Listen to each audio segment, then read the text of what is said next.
Vijayanagara channel ವೀಕ್ಷಕರಿಗೆ ನಮಸ್ಕಾರ. ವಿಜಯನಗರ ವಾರ್ತೆಗಳಿಗೆ ಸ್ವಾಗತ. ಮುಖ್ಯಾಂಶಗಳು.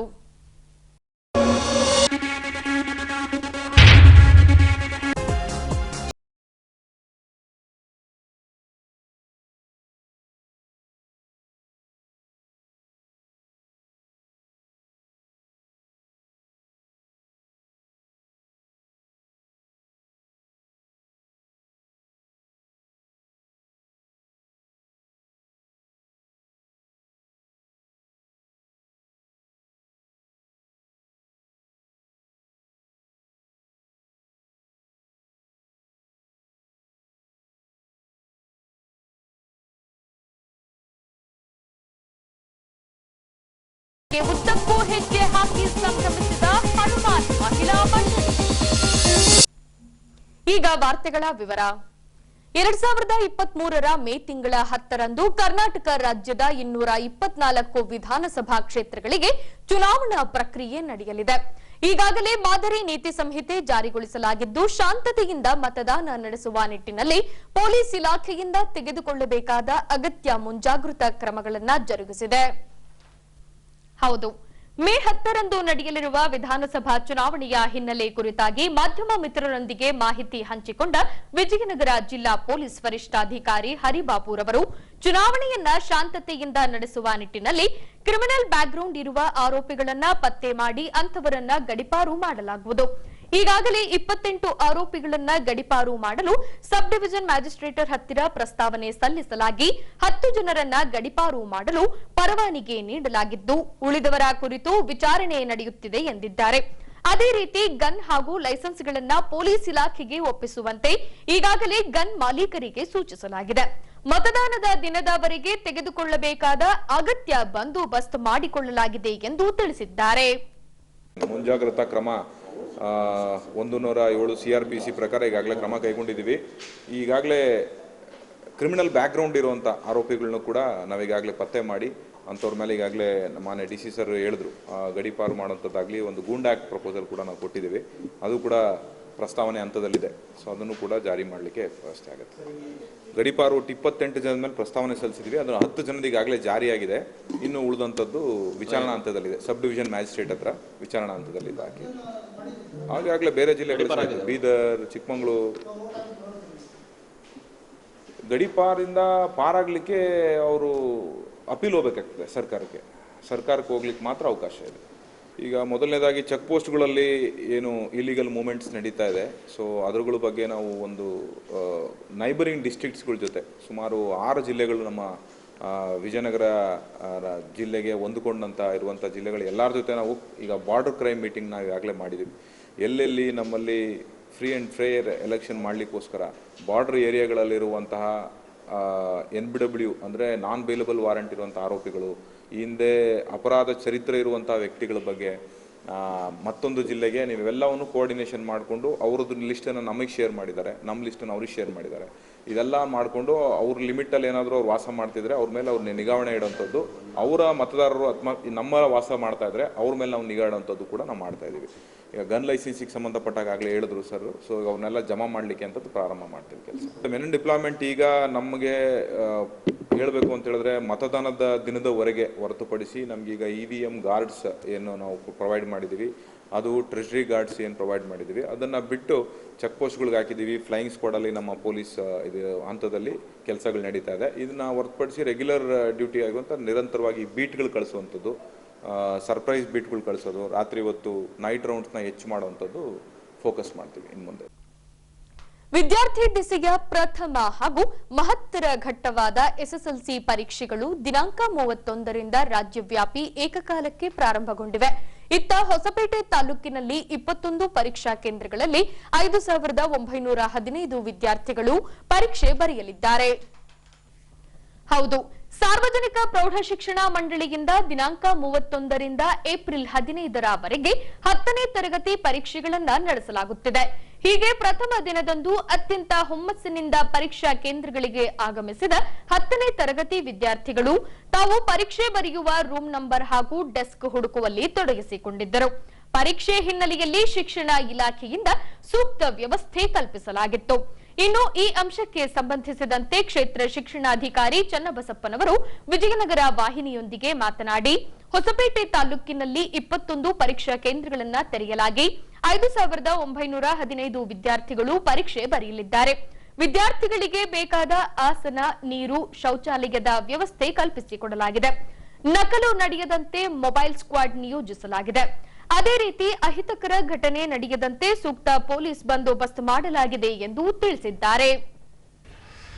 ನಮ್ಮ ತಾಲೂಕಿನಲ್ಲಿ ಒಟ್ಟು 21 ಪರೀಕ್ಷಾ ಕೇಂದ್ರಗಳಿವೆ. ಈ 21 ಪರೀಕ್ಷಾ ಕೇಂದ್ರಗಳಿಗೆ ಎಲ್ಲ ಮುಖ್ಯ ಅಧೀಕ್ಷಕರು, ರೂಟ್ ಅಧಿಕಾರಿಗಳು ಮತ್ತು ಕಸ್ಟೋಡಿಯನ್ಗಳು ಎಲ್ಲ ಕೇಂದ್ರಗಳಿಗೆ ಸ್ಕ್ವಾಡ್ಗಳನ್ನು ನೇಮಕ ಮಾಡಲಾಗಿದೆ. ಎಲ್ಲ ಕೇಂದ್ರಗಳಲ್ಲಿ ಆಸನ ವ್ಯವಸ್ಥೆ, ನೀರಿನ ವ್ಯವಸ್ಥೆ, ಶೌಚಾಲಯ ವ್ಯವಸ್ಥೆ ಹಾಗೂ ಮತ್ತು ಮೊಬೈಲ್ ಸ್ಕ್ವಾಡ್ಗಳನ್ನು ನೇಮಕ ಮಾಡಿದ್ದೀವಿ.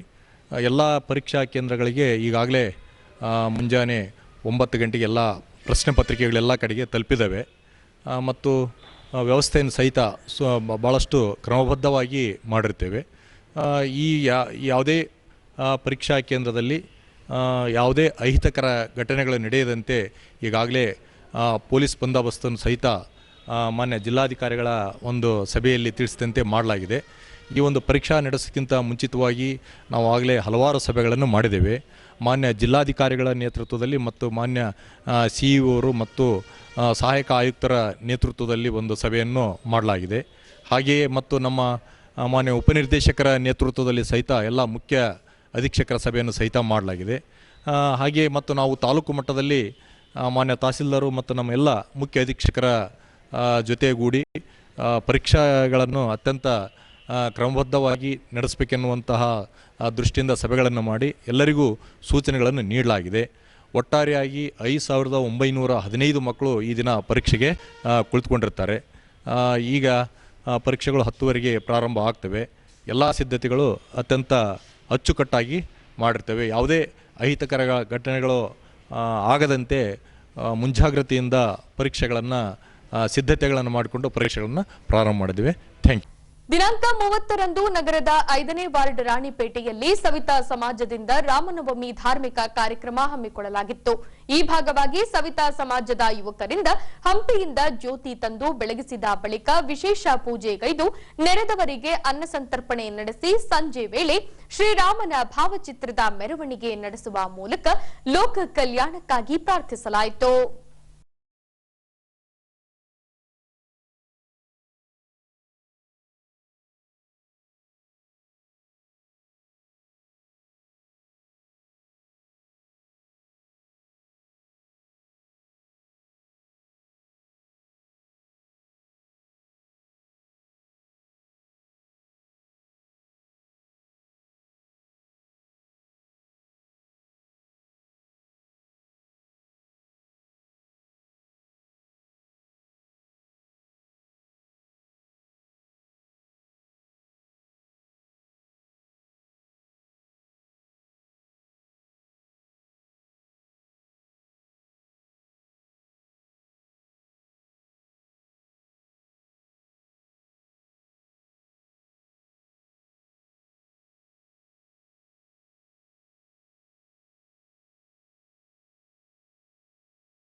ಹೋಳಿ ಹಬ್ಬದ ಮಾರನೇ ದಿನದಿಂದ 16 ದಿನಗಳ ಕಾಲ ಶಿವ ಪಾರ್ವತಿ ಸ್ವರೂಪದ ವಿಗ್ರಹಗಳನ್ನಿರಿಸಿ ಪೂಜೆ ಸಲ್ಲಿಸಿಕೊಂಡು ಬರಲಾಗುತ್ತಿದೆ.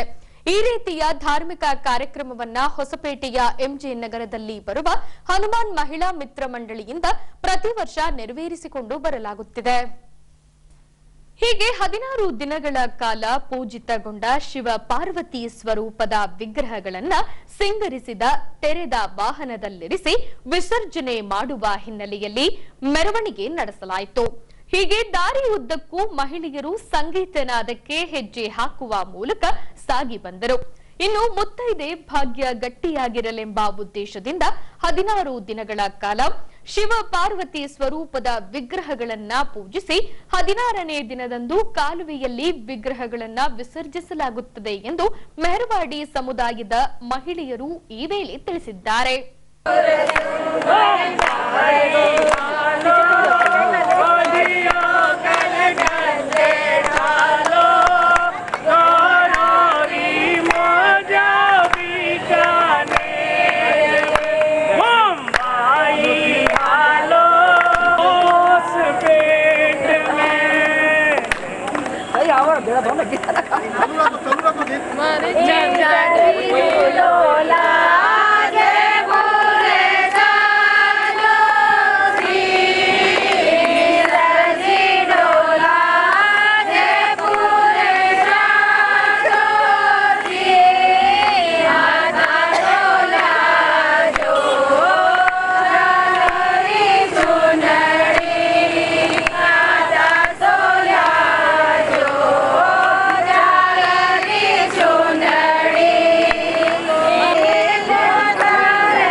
ನಮಸ್ಕಾರ.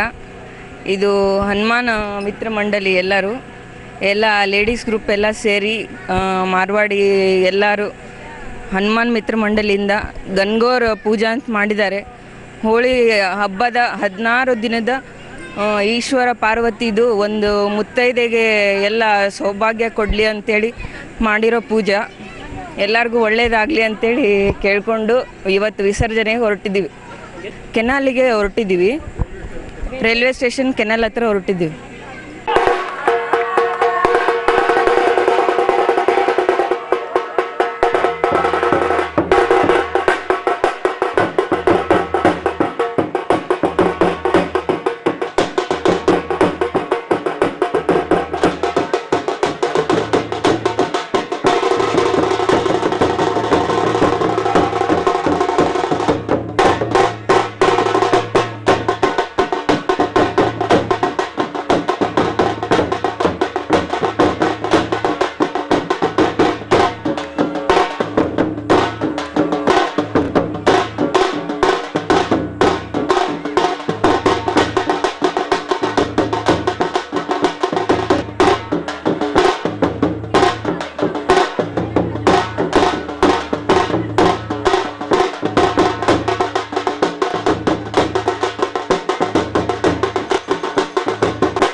मैं हनुमान मित्र मंडल की तरफ से आयोजित इस गणगौर उत्सव के बारे में आपको कुछ बताना चाहती हूँ।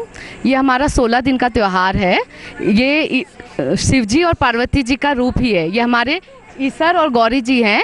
ये एक तरह से शिवजी और पार्वती का रूप है। ये 16 दिन का त्यौहार मनाया जाता है। इसमें हम सब अपने पति की लंबी आयु के लिए, ताकि हम सदा सुहागन रहे, उसलिए हम ये पूजा करते हैं। होली के अगले दिन से शुरू होकर ये आज इसका विसर्जन है। 16 दिन तक हमने खूब धूमधाम से इसका मनाया है। बहुत अच्छे से ये उत्सव मनाया है, खूब धूमधाम से। अब इस बार अभी हम विसर्जन करने जा रहे हैं और यही करते कि ईश्वर सब पर अपनी आशीष बनाए रखें और अगले वर्ष और हम धूमधाम से इस त्यौहार को मनाएं।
ये हनुमान मित्र मंडल से मंडली है पूरी हमारी लेडीज़ मंडली।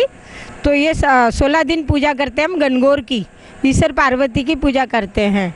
होली के दूसरे दिन से ही चालू कर देते हैं। तो ये सुहागने करती है सब पूजा 16 दिन। आज विसर्जन है गौरी का, तो कैनाल में स्टेशन रोड कैनाल पे हम विसर्जन के लिए जा रहे हैं सब लोग।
ಆಯ್ತಣ್ಣ पाई वाली भाभी भला गवर्जा माता की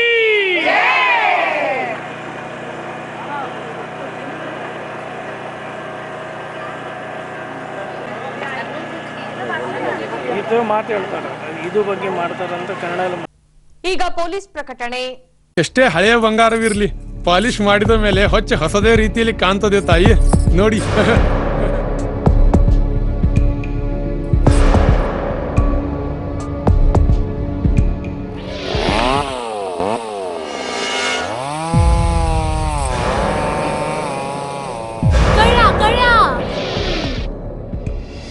ತಾಯಿ ನಿಮ್ ಮೈ ಮೇಲೆ ಅದೋ ಹೊಲಸು ಬಿದ್ದಿದೆ.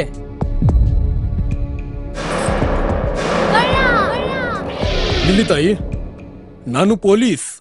ಅಲ್ಲಿ ಮುಂದೆ ದಾರಿಲಿ ದೊಡ್ಡ ಗಲಾಟೆ ಆಗಿದೆ ಮತ್ ನೀವು ಇಷ್ಟೆಲ್ಲ ಒಡವೆ ಹಾಕೊಂಡು ತಿರುಗಾಡ್ತಾ ಇದ್ದೀರಾ. ಈ ಒಡವೆಗಳನ್ನ ಈ ವಸ್ತ್ರದಲ್ಲಿ ಕಟ್ಟಿ ಪರ್ಸ್ನಲ್ಲಿ ಇಡಿ. ಹಾಕಿ ಪರ್ಸ್ನಲ್ಲಿ ಇಡೋಣ. ಅಲ್ಲೇ ಮುಂದ್ಗಡೆ ಆಗಿದೆ. ಇದು ತಗೊಳ್ಳಿ ತಾಯಿ. ನಾನು ಬರ್ತೀನಿ. ಈ ಕಡೆಯಿಂದ ಹೋಗಿ.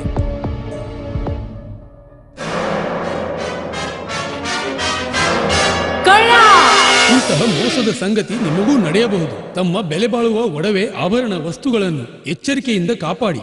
ಯಾವುದೇ ಮಾತುಗಳಿಗೆ ಮರುಳಾಗಬೇಡಿ. ಸಂಶಯಾಸ್ಪದ ರೀತಿಯಲ್ಲಿ ಯಾರಾದರೂ ಕಂಡು ಬಂದರೆ ಸಮೀಪದ ಪೊಲೀಸ್ ಠಾಣೆಯನ್ನು ಸಂಪರ್ಕಿಸಿರಿ. ಈಗ ಕೊನೆಯಲ್ಲಿ ಮತ್ತೊಮ್ಮೆ ವಾರ್ತೆಗಳ ಮುಖ್ಯಾಂಶಗಳು.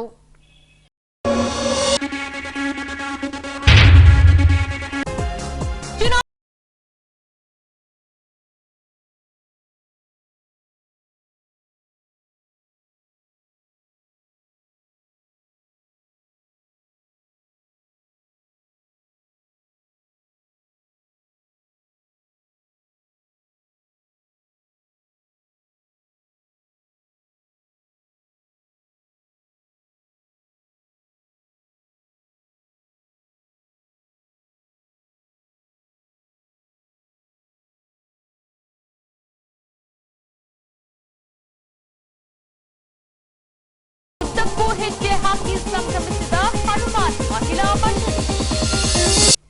ಇಲ್ಲಿಗೆ ವಾರ್ತಾ ಪ್ರಸಾರ ಮುಕ್ತಾಯವಾಯಿತು. ದೈನಂದಿನ ಆಗುಹೋಗುಗಳ ಮಾಹಿತಿಗಾಗಿ ವೀಕ್ಷಿಸಿ ವಿಜಯನಗರ ಸುದ್ದಿವಾಹಿನಿ. ನಾನು ತೇಜಸ್ವಿನಿ ಪಿ ಪಾಟೀಲ್. ನಮಸ್ಕಾರ.